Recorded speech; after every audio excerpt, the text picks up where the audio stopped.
Assalamualaikum warahmatullahi wabarakatuh. Salam sejahtera untuk kita semua. Om Swastiastu, Namo Buddhaya, salam kebajikan. Yang terhormat, para Kepala Biro Kepegawaian atau yang membidangi SDM di lingkungan kementerian dan lembaga atau yang mewakili. Yang terhormat, para Kepala BKP SDM di lingkungan pemerintah provinsi atau yang mewakili. Yang terhormat, Recording in progress. Yang terhormat, Sekretaris Direktorat Jenderal GTK Kemendikbudristek atau yang mewakili, Direktur Pembangunan dan Pengembangan Sistem Informasi ASN BKN, Deputi Bidang Sistem Informasi Kepegawaian BKN, Kepala Pusat Pengembangan Sistem Seleksi ASN BKN, Koordinator Pengawasan Bidang Reformasi Birokrasi BPKP, Koordinator Bidang Perencanaan dan Sistem Informasi Biro SDM Kemendikbudristek selaku tim Epansonas, dan yang terhormat Direktur Pengelolaan Data dan Penyajian Informasi Kepegawaian BKN atau yang mewakili, para Kepala Kantor Regional 1 sampai dengan Regional 14 BKN atau yang mewakili, yang terhormat Direktur Pengawasan Bidang Pengembangan Ilmu Pengetahuan Teknologi dan Reformasi Birokrasi BPKP atau yang mewakili, dan yang terhormat para pejabat di lingkungan Kementerian Pan-RB dan hadirin yang telah bergabung melalui live streaming kanal YouTube Kementerian Pan-RB.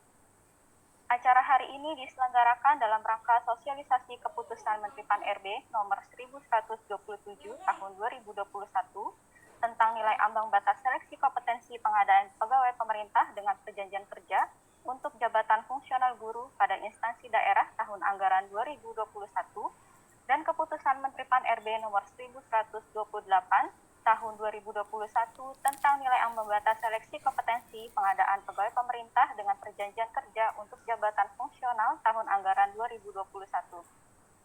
Sebelum kita memulai, saya akan menyampaikan tata cara dalam pelaksanaan sosialisasi hari ini.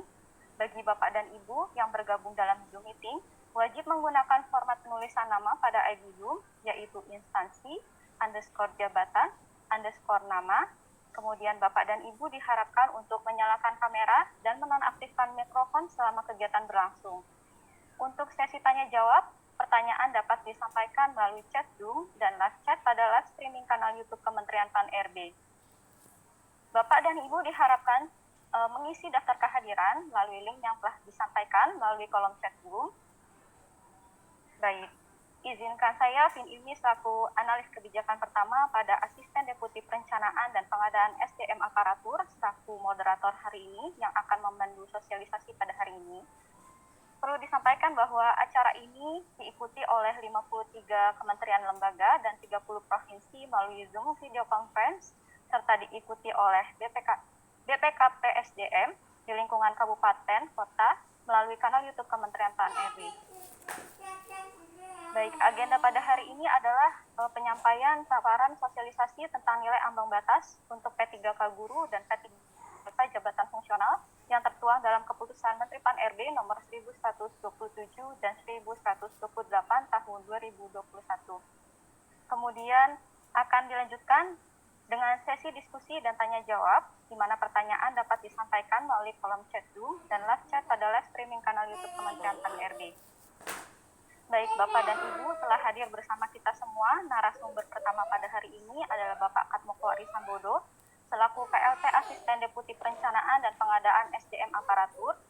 Kemudian Bapak Yoga Faisal, selaku Analis Kebijakan pertama pada Asisten Deputi Perencanaan dan Pengadaan SDM Aparatur, yang akan menyampaikan sosialisasi keputusan Menteri Pan-RB nomor 1127 tahun 2021.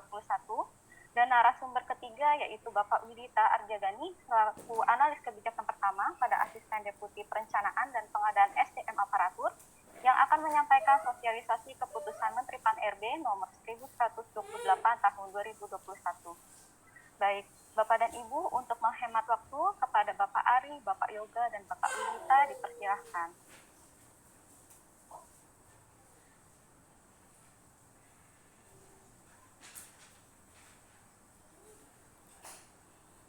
Assalamualaikum warahmatullahi wabarakatuh. Terima kasih Mbak Vin Ilmi. Bapak Ibu sekalian yang kami hormati, Bu Sesdijen, GTK, kemudian Bapak Ibu Direktur maupun Kepala Pusat dari BKN, Bapak Ibu Kakanrek yang ada di sini, juga Bapak Ibu Kepala Biro di lingkungan Kementerian Lembaga yang tahun ini melaksanakan seleksi P3K, juga dari BKPSDM, dari provinsi maupun kabupaten kota yang ada di sini maupun dan di link YouTube yang tidak dapat kami sebutkan satu persatu. Alhamdulillah kita pada hari ini bisa berkumpul bersama walaupun dalam link Zoom seperti ini. Dan kami dari Kedeputian SDM Aparatur, khususnya kami bersama teman-teman dari SD Perencanaan dan Pengadaan SDM Aparatur akan mensosialisasikan terkait dengan nilai ambang batas pengadaan P3K tahun 2021. Apakah paparan saya sudah bisa dilihat ya Mbak Fit? Sudah cukup jelas? Sudah Pak, Iya. silakan Pak. Baik, Bapak Ibu sekalian, terkait dengan nilai ambang batas P3K sebetulnya ada dua yang akan kita sampaikan, dua kelompok. Yang pertama adalah P3K guru, dan yang kedua adalah P3K non guru. Sedangkan nilai ambang batas untuk CPNS sudah kita sampaikan pada beberapa waktu yang lalu, yakni di Keputusan Menteri Pan-RB nomor 1023 tahun 2021. Dan alhamdulillah saat ini juga pelaksanaan SKD sudah dimulai Bapak Ibu sekalian, dan untuk pelaksanaan P3K guru dan P3K non guru sebentar lagi juga akan kita mulai.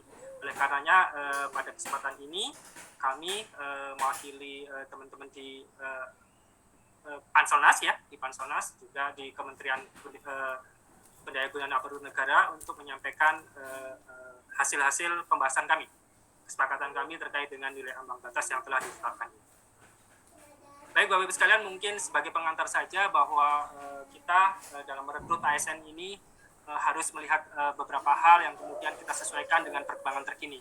Jadi mungkin sedikit informasi, dan barangkali Bapak Ibu juga sudah terinformasikan juga bahwa kita baru saja sekitar sebulan ini melaunching apa yang disebut dengan core value ASN, yakni berakhlak, berorientasi pelayanan, akuntabel, kompeten, harmonis, loyal, adaptif, dan kolaboratif. Tentu saja kaitannya dengan pengadaan SDM aparatur, baik di CPNS maupun P3K, hal ini menjadi poin penting, di mana calon-calon ASN yang akan kita rekrut harapannya memenuhi core value ASN ini, dan juga secara employer branding juga akan menyadari apa yang harus mereka lakukan ke depannya, yakni bangga melayani bangsa. Baik Bapak Ibu sekalian, terkait dengan dasar hukum untuk Permen Passing Grade ini ada di Permen Pan RB nomor 28 tahun 2021. Permen Pan RB ini mengatur tentang pengadaan P3K untuk jabatan fungsional guru pada instansi daerah tahun 2021. Ya. Jadi khusus untuk JF jabatan fungsional guru di instansi daerah dan tahun 2021. Sifatnya hanya untuk tahun ini. Sedangkan untuk guru di Kementerian Agama itu nanti ada keputusan Menteri Pan-RB yang berbeda yang nanti akan kami sosialisasikan di kemudian hari. Baik, kaitannya dengan Permen Pan-RB nomor 28 ini menetapkan perlu adanya passing grade atau nilai ambang batas yang kemudian ditetapkan dalam keputusan Menteri Pan-RB nomor 1127 tahun 2021 tentang nilai ambang batas seleksi kompetensi pengadaan pegawai pemerintah dengan perjanjian kerja untuk jabatan fungsional guru pada instansi daerah tahun anggaran 2021 yang sudah ditandatangani Pak Menteri pada tanggal 1 September 2021 kemarin. Kemudian yang kedua adalah di Permen Pan RB nomor 29 tahun 2021. Permen Pan ini mengatur terkait dengan pengadaan P3K untuk jabatan fungsional. Ya. Jadi kalau yang 28 ngatur yang guru, khusus tahun 2021 dan pemerintah daerah, kalau yang 29 ini hanya mengatur jabatan fungsional selain guru, maksud kami, dan kemudian juga berlaku bisa multi-year. Jadi nanti Permenpan ini bisa mengatur multi-year, hanya yang sifat-sifatnya khusus, hal-hal yang sifatnya khusus kita turunkan di keputusan Menteri Pan-RB.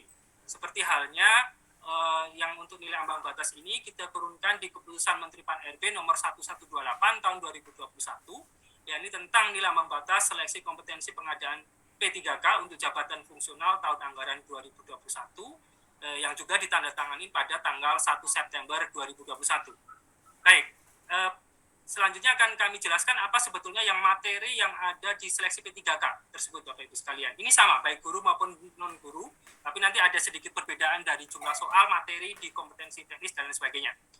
Jadi Bapak Ibu sekalian, mungkin sebagai pengantar, seleksi kompetensi P3K berbeda dengan seleksi kompetensi CPNS. Ya. Kalau di seleksi kompetensi CPNS kita mengenal secara garis besar ada 3 seleksi, yakni seleksi administrasi, kemudian seleksi kompetensi dasar, dan selanjutnya seleksi kompetensi bidang.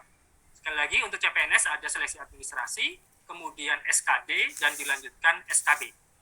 Sedangkan pada seleksi P3K itu hanya ada 2 seleksi, yakni seleksi administrasi dan seleksi kompetensi. Jadi tidak ada lagi SKD dan SKB. Dirangkum dari satu kesatuan yang disebut dengan seleksi kompetensi. Tapi materinya pun juga berbeda dengan SKD dan SKB-nya CPNS. Materi yang di seleksi kompetensi tersebut adalah sebagai berikut. Yang pertama adalah seleksi kompetensi teknis. Yang kedua adalah seleksi kompetensi manajerial, seleksi kompetensi sosiokultural yang ketiga, dan yang keempat wawancara. Dalam hal ini untuk sebagian besar wawancara dilakukan adalah berbasis komputer. Seluruhnya ini berbasis komputer dan dilakukan dalam satu rangkaian waktu, Bapak Ibu sekalian. Ini yang membedakan dengan seleksi CPNS. Selanjutnya Bapak Ibu sekalian, terkait dengan materi kompetensi teknis apa saja, itu pada intinya akan berisi penguasaan pengetahuan, keterampilan, sikap, perilaku yang dapat diamati, diukur, dan dikembangkan sesuai dengan jabatan yang dilamar. Jadi intinya harus masing-masing akan menghadapi soal-soal terkait dengan jabatan yang akan dilamar. Sebagai contoh, misalnya guru ahli pertama, maka dia akan dihadapkan oleh soal guru. Kalau secara spesifik terkait dengan guru matematika, maka yang dihadapi adalah soal-soal matematika. Kemudian arsiparis ahli pertama, demikian juga akan menghadapi soal-soal terkait dengan arsiparisan untuk diseleksi kompetensi teknis. Begitu juga misalnya peranata humas, terampil, dan sebagainya. Materi soalnya berbeda dengan materi soalnya SKB, CPNS pada dasarnya Bapak Ibu sekalian.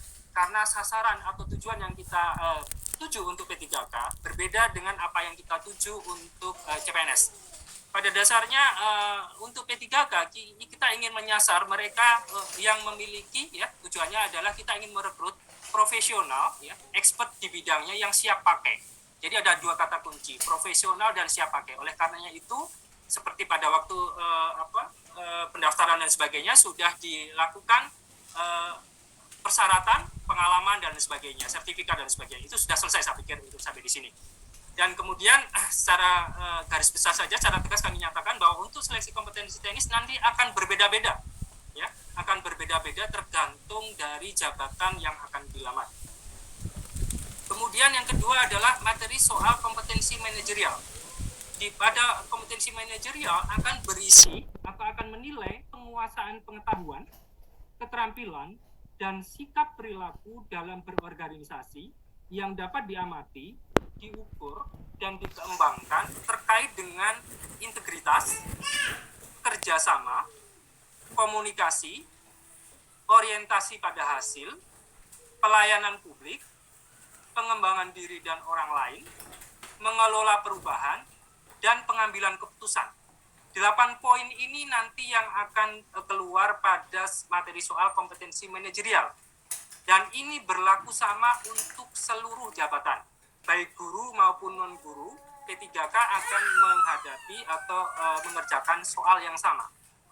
Integritas, kerjasama, komunikasi, orientasi pada hasil, pelayanan publik, pengembangan diri dan orang lain, mengelola perubahan, dan pengambilan keputusan. Baik, selanjutnya materi yang ketiga adalah materi soal kompetensi sosiokultural.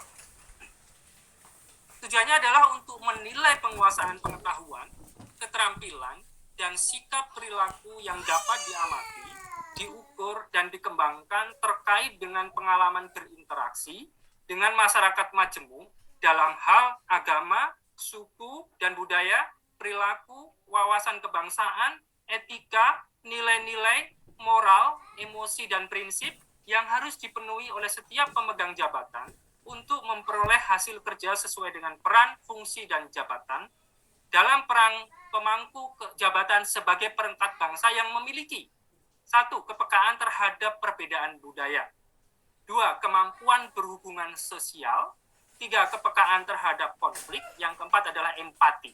Jadi 4 hal ini, 4 poin ini yang akan diukur Bapak Ibu sekalian. Kepekaan terhadap perbedaan budaya, kemampuan berhubungan sosial, kepekaan terhadap konflik, dan empati. Dan ini sama halnya dengan kompetensi manajerial, seluruh peserta P3K akan menghadapi soal yang sama. Baik, selanjutnya materi soal untuk wawancara. Materi soal wawancara ini ditujukan untuk menilai integritas dan moralitas. Ada 2 poin yang dinilai di sini, adalah integritas dan moralitas. Bapak Ibu sekalian, karena P3K kita jumlahnya cukup besar tahun ini untuk formasi di guru saja hampir 500.000 sekian, 526.000, dan kemudian P3K non-guru yang juga cukup besar, maka pada dasarnya Panselnas menyediakan soal wawancara yang berbasis komputer, jadi berbasis CAT. Jadi nanti dalam satu rangkaian ketika tadi kompetensi teknis selesai, manajerial sosial kultural juga berbasis komputer selesai, maka kemudian dilanjutkan dengan wawancara yang berbasis komputer. Ini juga seragam, Bapak Ibu sekalian, untuk seluruh materi, untuk seluruh peserta P3K, baik di guru maupun non-guru. Baik, Bapak Ibu sekalian, itu terkait materi. Selanjutnya, terkait dengan pelaksanaan, mungkin tidak terlalu detail saya sampaikan, hanya untuk P3K jabatan fungsional non-guru, nanti akan dilaksanakan dengan metode CAT-BKN. Ya, nanti dengan CAT-BKN, kebetulan Pak Kapus yang PPSS yang dari BKN sore ini juga berkenan hadir. Kemudian untuk P3K yang guru, ini dilaksanakan dengan metode CAT-UNBK-nya Kemendikbudristek. Ya, jadi dilakukan menggunakan Kemendikbudristek yang tersebar di seluruh jaringannya di seluruh Indonesia. Dan alhamdulillah juga dalam kesempatan ini Bu Sesjijen PTK juga telah hadir bersama kita. Baik, itu dari sisi pelaksanaan Bapak Ibu sekalian. Kemudian terkait dengan nilai ambang batas. Nilai ambang batas ini barangkali yang sudah ditunggu-tunggu. Nilai ambang batas pengadaan, pertama kami sampaikan nilai ambang batas pengadaan P3K untuk JF Guru tahun 2021. Sesuai dengan keputusan Menpan RB nomor 1127 tahun 2021, yang saat ini secara bersamaan sudah kita upload di jdih.menpan.go.id. Nanti linknya kami berikan Bapak Ibu sekalian. Kemudian terkait dengan sebelum masuk ke nilai ambang batas, kami sampaikan berapa durasi pengerjaan dan jumlah soal, serta bagaimana pengaturan bobot nilainya, Bapak Ibu sekalian. Ini juga penting dipahami. Yang pertama ini untuk guru dulu ya, yang untuk guru terlebih dahulu. Yang pertama adalah untuk kompetensi teknis, ya, nanti akan memakan waktu sebanyak 120 menit. 120 menit dengan mengerjakan 100 butir soal. Jadi 100 butir soal dikerjakan 120 menit, kemudian bobot ketika menjawab benar 5, dan ketika salah 0, tidak menjawab juga 0. Ya. Sehingga nilai maksimumnya adalah 500. Ya. Karena 100 butir, kalau benar menjawab 5, menjadi 500. Kemudian yang kedua, ada seleksi kompetensi manajerial dan seleksi kompetensi sosiokultural yang kita satukan rangkaian waktunya menjadi 40 menit. Jadi untuk guru, kompetensi manajerial dan sosiokultural kita rangkaikan dalam satu rangkaian waktu sepanjang 40 menit dengan mengerjakan 25 butir soal di kompetensi manajerial dan 20 butir soal di kompetensi sosial kultural. Kemudian bagaimana bobot nilainya? Untuk kompetensi manajerial, menjawab yang paling sesuai adalah 4, kurang sesuai 3, 2, dan paling tidak sesuai adalah 1. Kemudian kalau tidak menjawab, nilainya adalah 0. Itu untuk kompetensi manajerial. Kemudian untuk kompetensi sosiokultural itu gradasinya 5. Jadi menjawab yang paling sesuai adalah 5, kemudian 4, 3, 2, dan paling tidak sesuai adalah 1. Sedangkan tidak menjawab nilainya adalah 0. Sehingga nilai maksimum untuk kompetensi manajerial dan kompetensi sosial kultural ini secara kumulatif adalah 25 dikalikan 4 ditambah 20 kalikan 5. Yaitu 200. Ini nilai maksimumnya Bapak Ibu sekalian. Kemudian selanjutnya terkait dengan wawancara. Wawancara durasinya sepanjang 10 menit Bapak Ibu sekalian. Mengerjakan 10 butir soal. 10 butir soal dikerjakan 10 menit dan gradasinya 4. Menjawab paling sesuai adalah 4, 3, 2, dan paling tidak sesuai adalah 1. Dan tidak menjawab nilainya adalah 0. Sehingga total keseluruhan durasi untuk kompetensi guru, seleksi P3K guru adalah 170 menit dengan mengerjakan 155 butir soal. Atau nilai maksimumnya adalah 740. Dan kami sudah mendapat informasi juga bahwa nanti ada kemungkinan kompetensi manajerial, sosiokultural, dan wawancara dikerjakan terlebih dahulu, baru kemudian mengerjakan kompetensi teknis. Jadi sekali lagi di kompetensi manajerial, sosiokultural, dan wawancara dikerjakan, kemudian barulah masuk ke kompetensi teknis. Nanti barangkali bisa dilihat di cuplak di P3K guru. Baik, ini terkait durasi dan jumlah soal, Bapak-Ibu sekalian. Selanjutnya adalah bagaimana nilai ambang batasnya. Sebelum itu adalah terkait dengan kekhususan untuk waktu, Bapak-Ibu sekalian. Kekhususan waktu untuk penyandang disabilitas sensorik netra. Ya. Jadi sesuai dengan CPNS juga kita lakukan bahwa untuk penyandang disabilitas sensorik netra, kita berikan tambahan waktu. Ya. Jadi untuk kompetensi teknis mendapat tambahan waktu 30 menit, yakni menjadi 150 menit. Kemudian kompetensi manajerial dan kompetensi sosial kultural mendapat tambahan waktu 15 menit menjadi 55 menit. Dan wawancara mendapat tambahan 5 menit menjadi 15 menit. Sehingga total untuk penyandang disabilitas sensorik netra, waktu yang diperlukan adalah 220 menit. Ini berbeda dengan yang kategori umum, yang hanya 170 menit saja. Baik, selanjutnya ini adalah nilai ambang batasnya, Bapak-Ibu sekalian. Nilai ambang batas untuk seleksi kompetensi teknis yang tadi nilai maksimalnya adalah 500, nanti akan disampaikan terlampir di Kemenpan tersebut. Kemudian yang kedua, seleksi kompetensi manajerial dan sosiokultural yang nilai maksimumnya 200, nilai ambang batasnya adalah 130. Jadi sekali lagi, nilai ambang batas untuk kompetensi manajerial dan sosiokultural itu merupakan nilai kumulatifnya itu adalah 130 dari nilai kumulatif maksimalnya 200. Kemudian yang ketiga untuk wawancara. Untuk wawancara, nilai maksimalnya adalah 40, sedangkan nilai ambang batasnya adalah 24. Gitu. Nah, selanjutnya akan kami sampaikan untuk masing-masing seleksi kompetensi teknis. Seleksi kompetensi teknis ini karena guru yang diajar itu cukup beragam mata pelajarannya, dan kemudian bentuk jenjang pendidikannya juga beragam dari TK, SD, SMP, dan SMA, kemudian SMK, maka kemudian nilai ambang batasnya adalah sendiri-sendiri. Baik, untuk selanjutnya saya harapkan saya beralih ke Mas Yoga, rekan kami Mas Yoga, untuk menyampaikan apa saja contoh-contoh dari nilai ambang batas untuk guru ini. Silakan Mas Yoga. Baik, terima kasih Pak Ari. Sebelumnya mohon izin Bapak Ibu yang tergabung di Zoom meeting dan melalui streaming YouTube. Perkenalkan, saya Yoga Faisal selaku analis kebijakan di Kementerian PNRB yang juga sebagai tim penyusun Permenpan RB nomor 28 tahun 2021 tentang pengadaan CR guru pada instansi daerah. Seperti yang telah dijelaskan oleh Pak Ari tadi, bahwasanya nilai ambang batas untuk seleksi kompetensi teknis CR guru tahun 2021 berbeda-beda tiap mata pelajaran. Misalnya bisa kita lihat dalam screen di layar Bapak Ibu, bahwasanya untuk guru kelas satuan pendidikan TK itu nilai ambang batasnya 260. Berbeda dengan nomor 7 untuk guru kelas mata pelajaran guru kelas di satuan pendidikan SD, nilai ambang batasnya adalah 320. Bapak Ibu perlu saya sampaikan bahwasanya untuk nilai ambang batas yang sama untuk satuan pendidikan, seluruh satuan pendidikan adalah guru agama.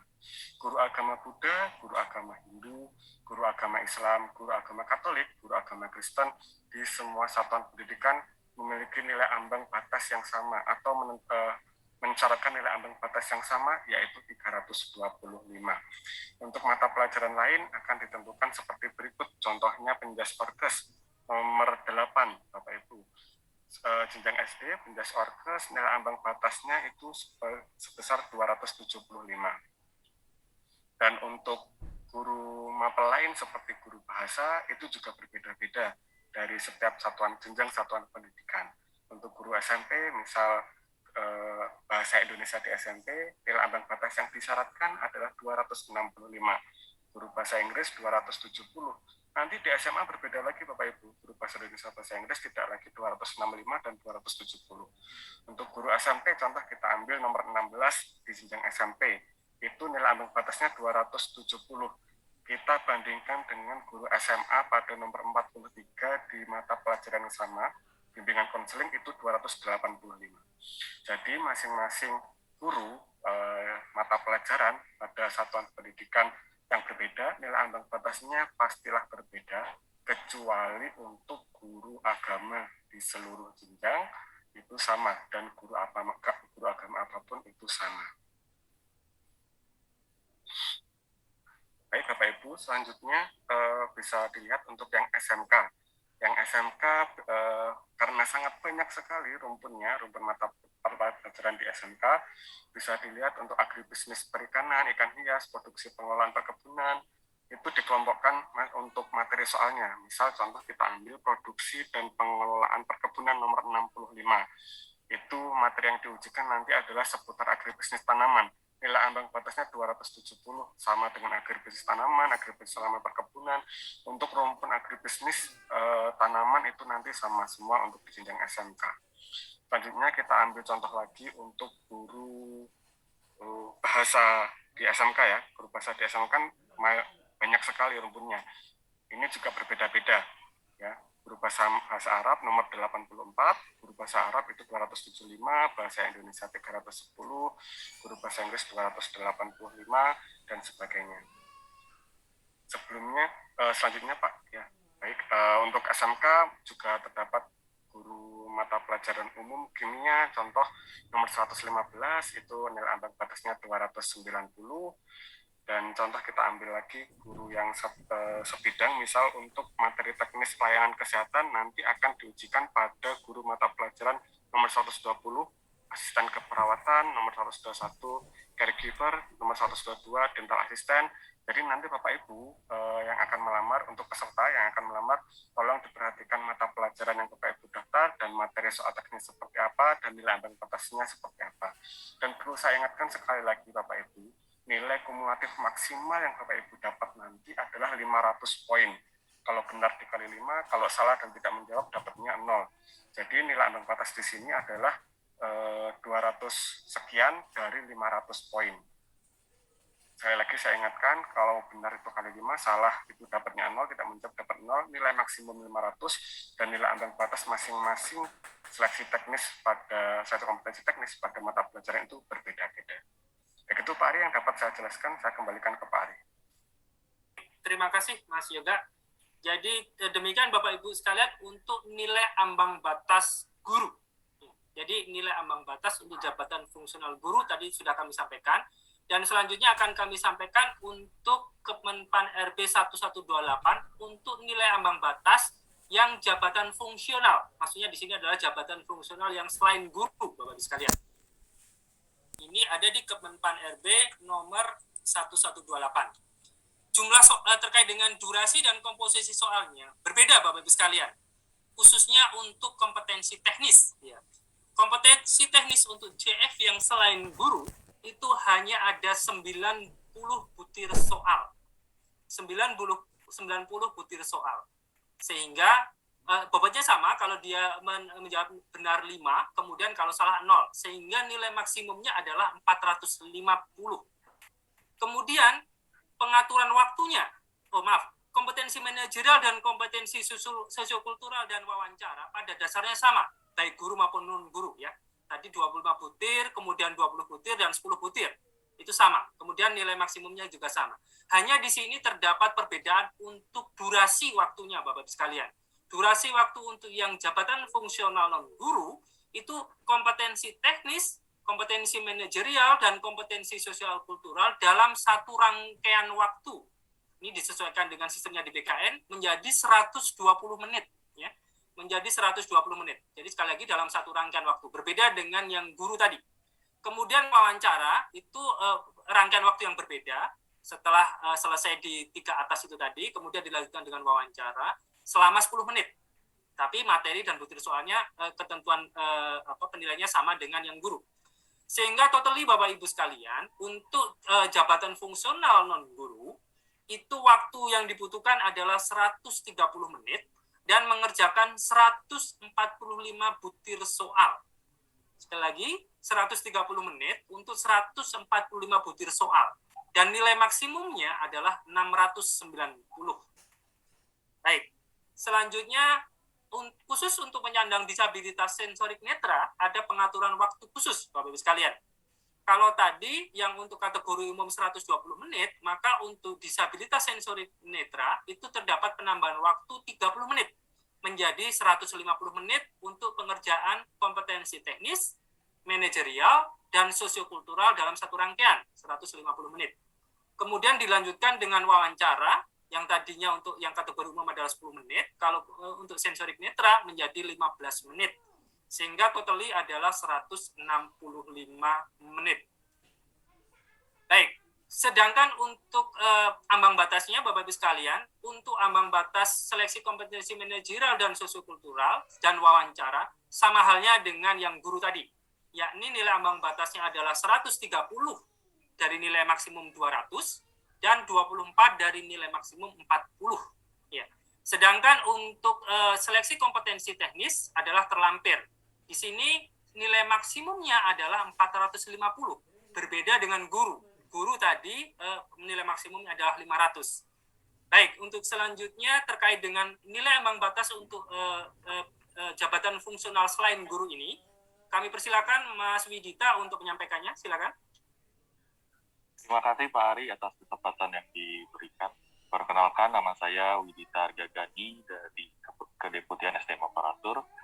Tadi sudah dijelaskan oleh Pak Ari bahwa nilai ambang batas seleksi kompetensi teknis itu tergantung dari jabatan yang dilamar. Dan perlu diingatkan kembali bahwa nilai maksimal dari seleksi kompetensi teknis untuk jabatan fungsional non-guru adalah 450. Namun para pejuang NIP yang saya hormati tidak perlu sampai harus memperoleh nilai maksimal tersebut untuk sampai lolos. Yang perlu Bapak dan Ibu sekalian lakukan adalah setidaknya meraih nilai lebih tinggi dari nilai ambang batas yang telah ditetapkan pada keputusan Menteri PAN-RB nomor 1128 tentang nilai ambang batas seleksi kompetensi pengadaan P3K untuk jabatan fungsional tahun 2021. Izinkan saya untuk sedikit menyampaikan beberapa nilai ambang batas dari total 162 nilai ambang batas yang telah ditetapkan. Kalau kita lihat, memang nomor 1 adalah ahli pertama penyuluh keluarga berencana, nilai ambang batas 203. 203 ini merupakan nilai yang cukup rendah dibandingkan dengan nilai ambang batas lainnya. Kemudian kita juga dapat melihat untuk jabatan nomor 6, ahli pertama pelatih olahraga, bernilai 248. Ini merupakan nilai ambang batas yang lumayan dibandingkan dengan nilai ambang batas lainnya. Namun juga ada yang memang cukup tinggi, yaitu nomor 15, ahli pertama pembina jasa produksi, bernilai 293 dari total nilai seleksi kompetensi teknis 450. Kemudian untuk rumpun jabatan nakes, kami menetapkan semuanya itu adalah 225 berdasarkan rekomendasi dari Kementerian Kesehatan. Mungkin bisa dilanjut slide-nya, mohon izin.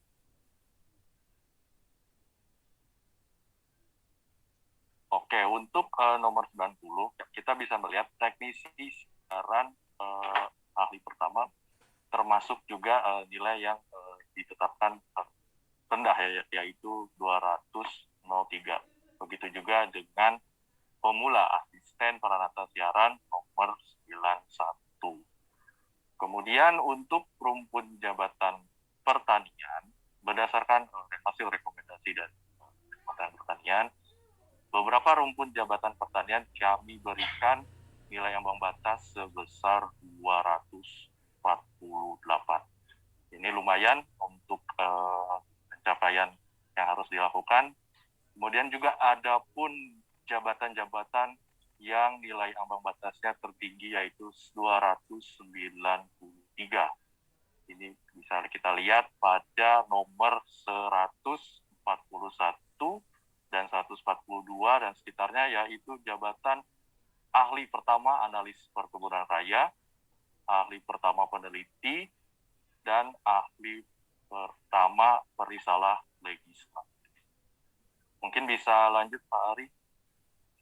Kemudian juga untuk yang terakhir saya bacakan saja sedikit untuk Pranata Sumber Daya Manusia Aparatur kami tetapkan di real 225. Kemudian untuk ahli asesor ahli pertama asesor SDM aparatur adalah 248.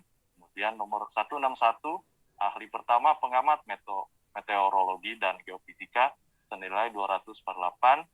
Dan yang terakhir jabatan nomor 162 ahli pertama penyuluh hukum yaitu 270. Sekian mungkin dari saya Bapak dan Ibu sekalian. Untuk selanjutnya saya kembalikan ke Bapak Ari. Ya, baik. Terima kasih Mas Widita. Baik Bapak Ibu sekalian, itu tadi terkait dua nilai ambang batas. Yang pertama adalah nilai ambang batas untuk jabatan fungsional guru, dan yang kedua jabatan fungsional untuk yang non-guru terkait dengan nilai ambang batas. Kemudian sebagai informasi tambahan Bapak Ibu sekalian mungkin perlu kami sampaikan juga bagaimana nanti jika terjadi nilai akhir sama gitu ya.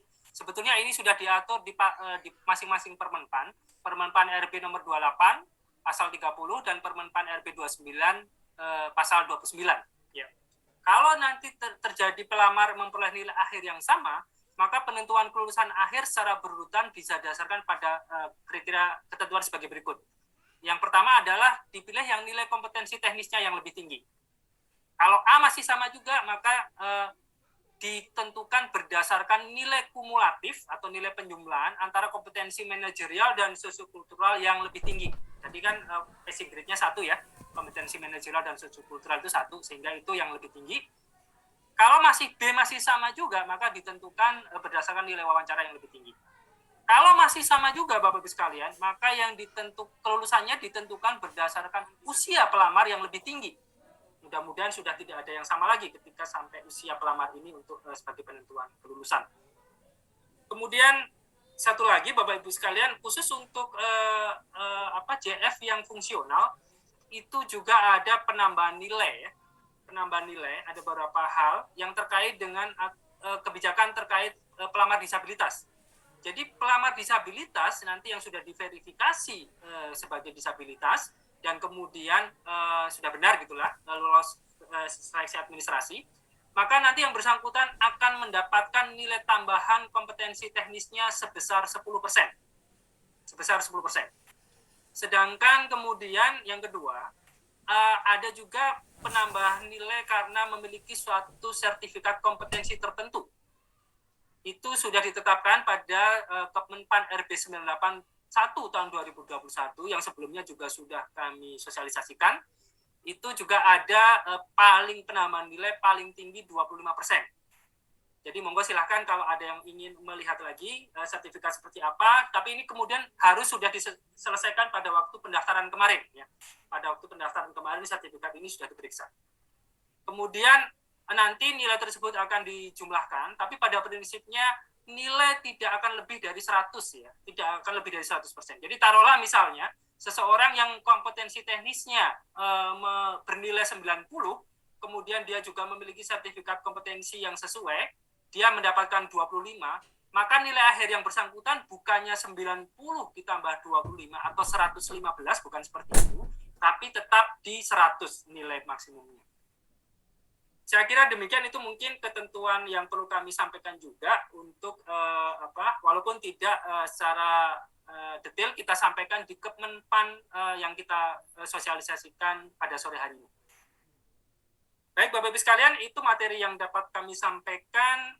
Untuk selanjutnya kami bisa membuka kesempatan tanya jawab. Dan barangkali ada hal tertentu yang perlu dikonfirmasikan kembali terkait dengan sosialisasi. Terima kasih. Waktu dan tempat kami kembalikan ke Mbak Fil, ke moderator. Monggo, Mbak. Baik, terima kasih kepada para narasumber kita pada hari ini yang telah memaparkan sosialisasi. Perlu kami informasikan bahwa saat ini telah bergabung dalam kanal YouTube Kementerian Pan-RB kurang lebih sebanyak 6.800 peserta yang sedang menonton live melalui YouTube. Kemudian hal ini menunjukkan bahwa antusiasme masyarakat cukup tinggi terhadap pengadaan CASN tahun 2021. Dan kami juga sudah menghimpun 3 pertanyaan pertama yang telah masuk melalui Zoom dan kanal YouTube. Untuk pertanyaan pertama, apakah nilai ujian pada seleksi P3K guru akan real time seperti CAT CPNS? Kemudian pertanyaan selanjutnya, apakah soal teknis terdapat nilai ambang batas per mata pelajaran? Kemudian pertanyaan selanjutnya, apakah bagi pemilik sertifikat pendidik masih tetap harus mengerjakan soal teknis atau seperti apa? Silahkan kepada Bapak Ari. Baik, terima kasih Mbak Vin. Tiga pertanyaan pertama terkait dengan guru real time seperti CPNS. Ini alhamdulillah bersama kita sudah hadir Bu Sesdijen GTK atau yang mewakili Mas Adika. Kemudian nanti bisa dijelaskan terkait juga sertifikat pendidik apakah kemudian nanti perlu mengikuti atau tidak itu. Kemudian terkait dengan passing grade tadi sudah kami sampaikan adalah per mapel ya, per mata pelajaran. Ya, per mata pelajaran. Jadi mata pelajaran pun beda-beda. Misalnya matematika SMP akan berbeda dengan matematika SMA gitu. Baik, mungkin untuk mempersingkat waktu kami persilakan Bu Sesdijen, Bu Profesor Nunu masih hadir? Atau Mas Adika masih hadir? Mbak, di mute kali ya? Enggak. Baik, mungkin belum hadir. Oke, kalau gitu, oke. Monggo, silakan Bu Nunu. Mohon maaf, tadi pertanyaannya apa, Mbak? Real time? Iya, seperti itu Pak, real time. Mas Kemudian Dika bisa menambahkan, Mas Dika? Mas Dika mungkin di unmute juga, tolong. Adika, Mbak, atas nama Adika.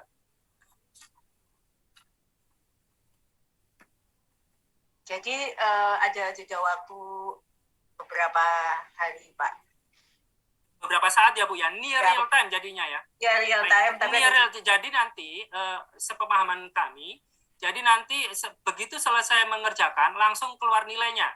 Iya. Tapi tidak pada saat mengerjakan. Berbeda, Betul. agak sedikit berbeda dengan BKN. Monggo, Ya. Mas Adika barangkali ada yang ditambahkan? Oke Pak, terima kasih. Mohon maaf tadi ke mute soalnya. Iya. Nilai benar salah itu akan keluar real time Pak. Setelah selesai mengerjakan, walaupun nanti tetap ada perhitungan nilai matang Z-score. Baik, karena kemudian nanti harus dipertimbangkan dengan afirmasi nilai tambahan yang 10%, 15% dan sebagainya perlu ditambahkan di situ ya Mas ya. Jadi tidak semata-mata real time seperti itu. Betul Pak. Kemudian tadi yang sertifikat pendidik, apakah masih tetap mengikuti seleksi kompetensi teknis atau cukup manajerial dan sosiokultural sama wawancara saja? Tetap mengikuti seleksi kompetensi teknis, Pak. Oh ya, siap. Jadi tetap mengikuti ya Bu ya? Ya. Baik, Itu ya Mas Dika ya, tetap mengikuti ya. Nggih Bu Ses. Iya, siap. Baik, itu sudah terjawab Mbak? 3 pertanyaan pertama, monggo silakan. Selanjutnya. Mohon izin Bu, tetap standby ya Bu. Ya, siap. Mas Dika itu, kalaupun saya bilang sebentar, ada Pak Andika yang menguasai semua siap. persoalan. Mbak Vin, Baik, monggo pertanyaan iya. berikutnya. Baik, terima kasih kepada Ibu Nunuk dan Bapak Andika selaku narasumber pada hari ini. Kemudian untuk pertanyaan selanjutnya dari kanal YouTube, apakah afirmasi guru ditambahkan setelah memenuhi passing grade atau sudah di awal mendapat afirmasi? Kemudian untuk pertanyaan selanjutnya, apakah setelah peserta seleksi selesai ujian dapat diperoleh nilai baik seleksi manajerial dan wawancara yang dicetak oleh proktor sehingga diketahui siapa yang berhak menjadi P3K? Ya, baik. Pertama, terkait dengan nilai tambahan ya, nilai tambahan yang 10% untuk mereka 15% yang berusia di atas itu tadi, yang terdaftar di Dapodik dan seterusnya itu nanti dihitung sebagai nilai yang untuk perhitungan passing grade. Jadi seolah-olah tabungan di awal. Mereka sudah mendapatkan nilai itu sebelum mengikuti tes. Itu yang pertama. Jadi nanti tinggal berapa dia dapat nilai tersebut, kemudian ditambahkan, tapi maksimumnya tidak bisa lebih dari 100%. Jadi taruhlah dia sudah mendapatkan nilai tadi, afirmasi 15 dari Dapodik, tapi kemudian dia mengerjakan soal, dia sanggup mendapatkan nilai 90% gitu taruhlah ya, maka kemudian nilai maksimumnya bukan 90% ditambah 15% menjadi 105 bukan, tapi tetap maksimumnya adalah 100. Kemudian yang kedua pertanyaannya, dapat diperoleh nilai manajerial sosiokultural? Iya, seperti itu. Nanti tetap diumumkan terkait dengan nilai manajerial sosiokulturalnya seperti apa. Saya kira demikian jawabannya, Mbak. Baik, Bapak. Masih terdapat pertanyaan nih, Pak. Apakah wawancara dilaksanakan bersamaan dengan kompetensi teknis atau di waktu yang berbeda? Kemudian, pertanyaan selanjutnya, jika tahun lalu pernah mengikuti seleksi CPNS, apakah nilai tahun lalu dapat digunakan untuk ujian P3 KPA tahun ini? Ya, baik. Tadi pertanyaan yang pertama apa, Mbak? Salvo. Kalau itu udah lupa. Apakah wawancara? Wawancara ya? Ya, dilaksanakan bersamaan dengan ya. uji kompetensi. Jadi Bapak Ibu sekalian, tadi kami sampaikan bahwa wawancara dalam satu rangkaian, terutama untuk guru, ini kan jumlahnya besar sekali. Jumlah pesertanya hampir 1 juta ya, 1 juta. Kemudian begitu mereka hadir di tempat, mereka akan mengerjakan teknis, manajerial sosiokultural, kemudian juga wawancara yang berbasis komputer. Jadi langsung pada saat itu menggunakan komputer, tidak beda hari. Kemudian nilainya juga sudah langsung bisa diketahui juga. Itu terkait wawancara yang berbasis komputer. Kemudian yang kedua pertanyaannya, Mbak? Ya, Pak. Jika tahun lalu pernah ikut seleksi CPNS, apakah nilai tahun lalu dapat digunakan untuk ujian P3 KPA tahun ini? Tidak bisa, Bapak Ibu sekalian, berbeda. Nilai CPNS yang tahun lalu, jumlah soal, komposisi soal, dan lain sebagainya berbeda dengan tahun ini. Jadi tidak bisa untuk CPNS nilai yang tahun lalu digunakan tahun ini. Apalagi digunakan untuk seleksi P3K. Memang jalurnya berbeda, dan konsepnya kita merekrut P3K dan konsep merekrut CPNS berbeda. Sehingga tidak dapat digunakan nilai tersebut. Demikian, Mbak. Berikutnya. Baik, masih terdapat pertanyaan nih Pak melalui YouTube dan Zoom. Untuk pertanyaan selanjutnya, saat mendaftar sebelum usia 35, tetapi sekarang sudah masuk usia 35 tahun, apakah dapat keringanan atau afirmasi untuk seleksi P3K? Kemudian pertanyaan yang kedua, jika nilai real time, kapan peserta dapat melihat nilainya dan di mana nilai tersebut bisa diakses? Ya. Baik. Jadi gini, patokannya adalah ketika mendaftar. Ketika mendaftar yang bersangkutan berumur 35 tahun. Belum berumur 35 tahun, maka kemudian yang bersangkutan bisa mendaftar sebagai CPNS. Gitu. Kemudian juga tadi perhitungan afirmasi juga pada waktu mendaftar. Gitu, perhitungannya seperti itu. Kemudian yang pertanyaan kedua, nilai? Jika nilai real time, Oke. Kapan peserta dapat melihat nilainya, ya, Pak, dan di mana nilai tersebut bisa diakses? Baik, ini ada 2 sistem yang dipakai. Untuk BKN, seperti biasa menggunakan sistemnya CPNS, yang mungkin saat ini juga bisa dilihat dengan link YouTube dan lain sebagainya. Itu pada prinsipnya secara real time. Nanti mungkin Pak Kapus PPSS bisa menambahkan. Kalau untuk yang P3K Guru, seperti tadi sampaikan, near real time, jadi tidak langsung apa yang dikerjakan di situ muncul, tapi begitu selesai yang bersangkutan selesai mengerjakan, maka kemudian akan ditampilkan secara near real time oleh masing-masing proktor di tempat lokasi tes. Kemudian mungkin untuk mempertegas barangkali dari Pak Kapus PPSS kami persilakan, atau yang mewakili Pak Ridwan. Ada yang mewakili dari BKN? Mohon bisa di-unmute.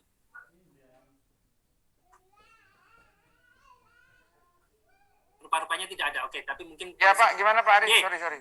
Kalau BKN nilainya near real time, mohon penegasan Pak. Ya, betul Pak. Untuk Bapak Ibu yang saya hormati, Pak Ari dan teman-teman, ada Bu Ses juga ya, Bu Ses di Jen GTK, Bu Prof. Nunu. Betul Pak, untuk yang menggunakan aplikasi CAT BKN, yaitu CPNS ya, SKD, SKB, serta P3K non-guru, itu semuanya akan real time. Pada saat selesai, peserta langsung bisa melihat nilainya di atas, di depan layarnya, sekaligus bisa mencatat. Sekaligus sejak awal mulai ujian langsung akan kami lempar ke YouTube, jadi ada live streaming YouTube. Nah, tahun ini ada tambahan buat orang tua peserta, teman-teman, para supporternya gitu ya. Kalau misalnya tidak punya kesempatan atau lain-lain, susah melihat YouTube karena terus saja muter-muter gitu ya. Pada akhir hari atau pada akhir selesai, silakan masuk ke https://sertifikat.bkn.go.id. Jadi sertifikat sambung ya, .bkn.go.id, dengan memasukkan NIK dan nomor peserta langsung keluar saat itu dalam bentuk dalam bentuk sertifikat bahwa Ridwan atau Pak Ari Katmoko TWK segini, TIU segini, TKP segini, atau untuk yang P3K non guru ya teknis segini, kemudian manajer sosial kultural setelah wawancara segini, langsung tertandatangani secara digital oleh Pak Deputi Sinka, Pak Salman. Demikian Pak Ari, terima kasih. Baik, terima kasih Pak Ridwan. Monggo Mas Adika, bagaimana untuk yang chat CAT UNBK? Baik Pak. Jadi di lokasi ujian itu sudah dapat dilihat nilai real time-nya Pak. Walaupun nanti belum terlihat batasan lulus atau tidak. Namun untuk alamat pengumumannya nanti alamat online-nya nanti akan diumumkan kemudian Pak. Siap. Jadi sama-sama ya, bisa dilihat ya Bapak Ibu sekalian. Terima kasih Pak Ridwan, Mas Adika. Next Mbak. Baik, untuk pertanyaan selanjutnya Pak, mungkin ini masih ada yang belum mengetahui lebih lanjut mengenai sertifikat kompetensi itu seperti apa Pak? Baik, sertifikat kompetensi sebetulnya ini untuk JF yang non guru ya. Untuk JF yang non guru sebetulnya ada, saya share lagi, ada di Permenpan, ada Kemenpannya Bapak Ibu sekalian.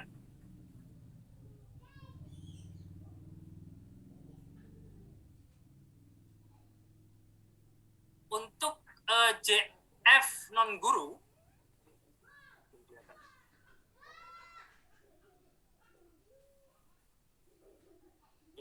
untuk JF non guru Bapak Ibu sekalian itu ada keputusan Menteri Pan-RB nomor 981 tahun 2021. Ini juga sudah kami sosialisasikan dan bisa di-download di JDIH kami juga.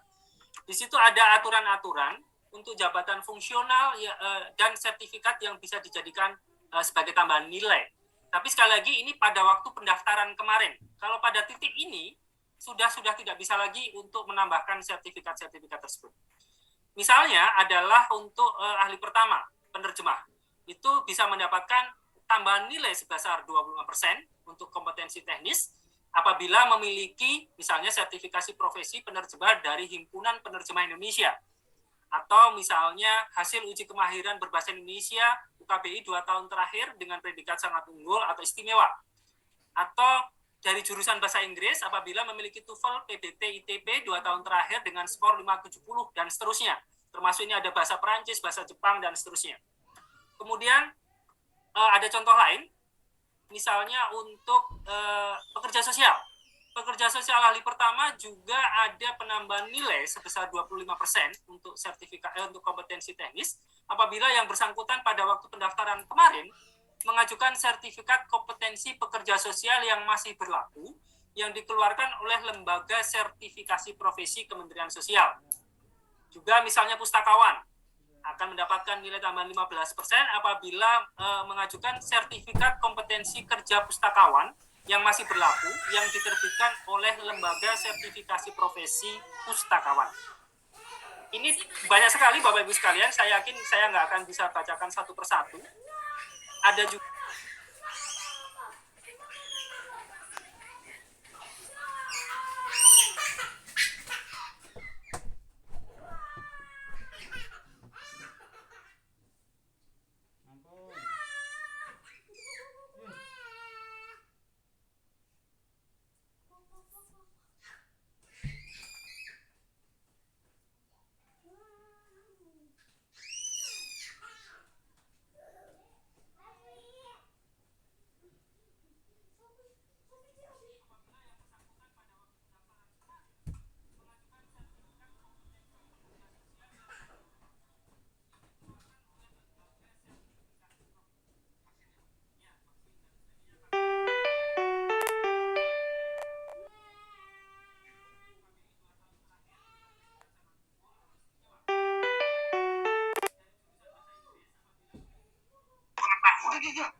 Apakah bisa digunakan? SIM PKB itu apa ya? Saya nggak begitu familiar dari Kemendikbud. Mungkin Mas Adika bisa bantu SIM PKB itu apa, Mas Adika?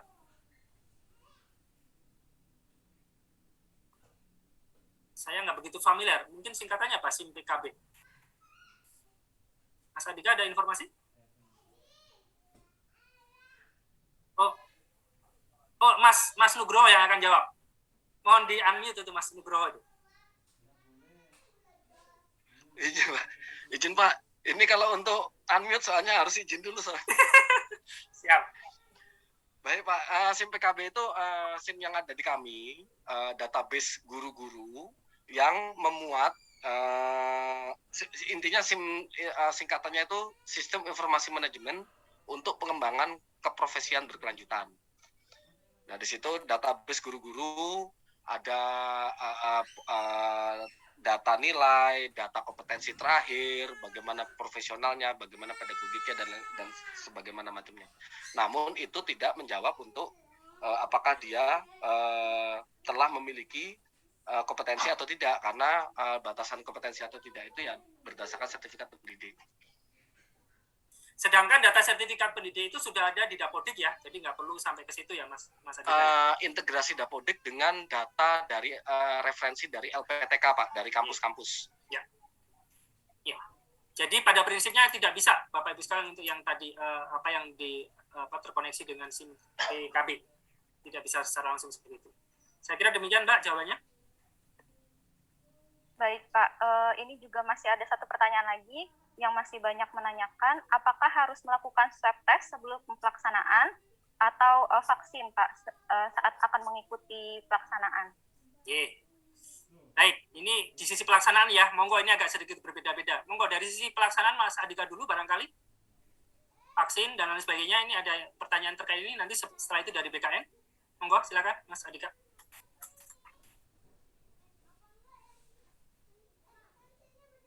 Unmute, Mbak.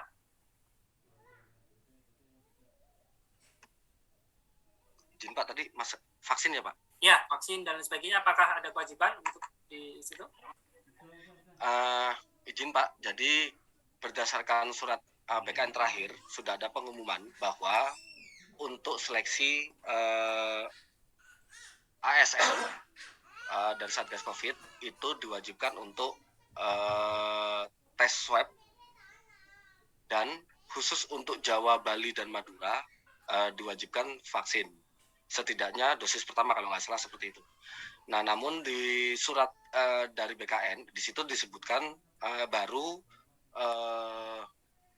untuk seleksi kompetensi PNSD dan non-guru, P3K non-guru. Nah, saat ini kami untuk P3K guru sedang mengkonfirmasi kembali, walaupun sebetulnya yang kami tahu bahwa jawabannya pasti akan sama dengan surat edaran dari BKN sebelumnya. Namun secara eksplisit untuk P3K non-guru memang belum dari surat BKN itu belum tertera intinya itu Pak. Dan sebentar lagi akan ada juga pemberitahuan terkait itu dari Dikbud atau gimana Mas dari GTK? Nanti kami kan bersurat untuk konfirmasi hal tersebut. Ya. Walaupun nanti jawabannya kami sudah dapat bocoran, pasti persentase terbesarnya jawabannya sama Pak, dengan seleksi P3K non guru dan PNS. Nah, untuk itu kami sedang berusaha untuk dapat memfasilitasi di daerah masing-masing. Jadi kami akan berkoordinasi dengan Dinas Kesehatan, dengan pemerintah daerah, dengan Kementerian Dalam Negeri agar vaksin itu dapat dilakukan khususnya bagi guru-guru calon peserta tes di tanggal 13 nanti, karena kita nanti tesnya tanggal 13, itu akan ada fasilitasi untuk vaksin khususnya untuk Pulau Jawa, Madura, dan Bali. Ya, terima kasih. Monggo, dari sisi BKN Pak, kalau untuk pelaksanaan di BKN mungkin bisa disampaikan Pak Ridwan, walaupun mungkin sosialisasinya udah ke sana ke sini ya Pak Ridwan, tapi monggo kami persilakan Pak. Baik, terima kasih. Secara nasional mungkin sudah disebutkan seperti yang Mas Andika ya, untuk Jawa, Madura, Bali, wajib vaksin minimal pertama. Kemudian untuk seluruh Indonesia, swab antigen minimal 1 kali 24 jam atau sehari sebelumnya, atau PCR 2 kali 24 jam atau 2 hari sebelumnya. Namun Bapak Ibu, kami sudah menerima beberapa respon positif. Saya sebut misalnya, kalau saya salah tolong dikoreksi ya, atau ada yang menyusul kemudian. Seluruh Pemda di Kalimantan Barat, Kota Batam, Lahat, Muara Enim, Mataram, Musi Banyuasin, itu gubernur atau bupati atau wali kota setempat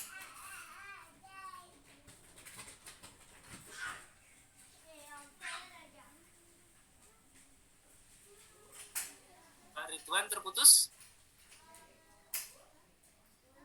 Putus ya Mbak ya? Oke, ya, sorry. Ye, monggo, lanjut. Start, Pak. Jadi saya sebut ulang lagi, beberapa kepala daerah, seluruh Pemda di Kalimantan Barat, Kota Batam, Lahat, Muara Enim, Mataram, Musi Banyuasin, Probolinggo, dan lain-lain tempat sudah mulai banyak yang menggratiskan swab antigen ini, Pak, atas kebaikan hati Pak Gubernur, Wali Kota, Bupati.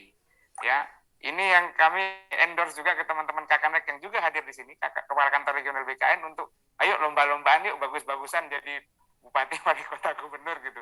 Jadi semakin banyak yang swab menggratiskan, caranya datang ke puskesmas atau fasilitas kesehatan setempat hanya dengan membawa KTP dan kartu peserta ujian ya. Baik itu CPNS, P3K guru maupun P3K non guru, kan itu sama.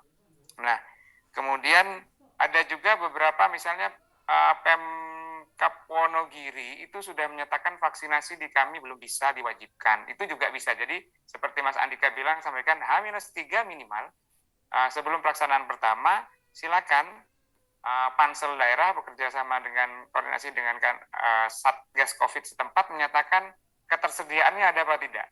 Jadi sebenarnya kalau di Jakarta katakanlah Pak Gubernurnya bilang 105%, kalau Jakarta wajib gitu, fardu ain, nggak mungkin gitu ya. Yang lain-lain tapi bisa menyesuaikan. Nah, silakan itu dipublikasikan saja. Sedemikian sehingga tidak memberatkan peserta. Pun Kementerian Kesehatan melalui koordinasi yang sangat baik dengan semuanya, per kemarin untuk di Jawa, Madura, Bali kan maksimal 99.000, makin murah saja. Saya kira itu Pak Ari, jadi pesannya Pak Menpan kemarin, Pak Kepala BKN, ayo kita permudah, tapi jangan juga memudah-mudahkan gitu ya, nggak mau apa-apa, di Jawa, Madura, Bali, rebahan, nggak mau vaksin, nggak mau swab, tapi minta lolos.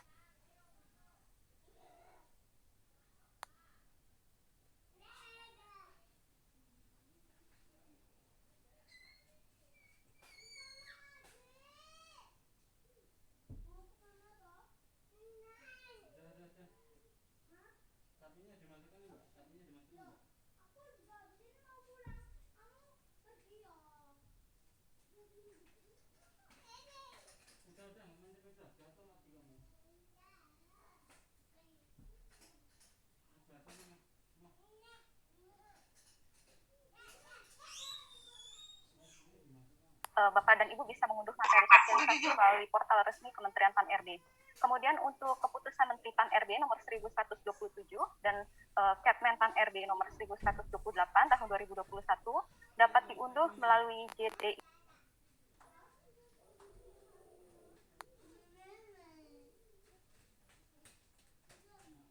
mengenai informasi seputar ASN, pelayanan publik, informasi kelembagaan, reformasi birokrasi, dan informasi lainnya seputar Kementerian Pan-RB dapat menghubungi si Pandai melalui aplikasi Telegram dan Line. Baik Bapak dan Ibu, kami mengucapkan terima kasih kepada seluruh tamu undangan, narasumber, dan rekan ASN yang telah mengikuti acara sosialisasi hari ini.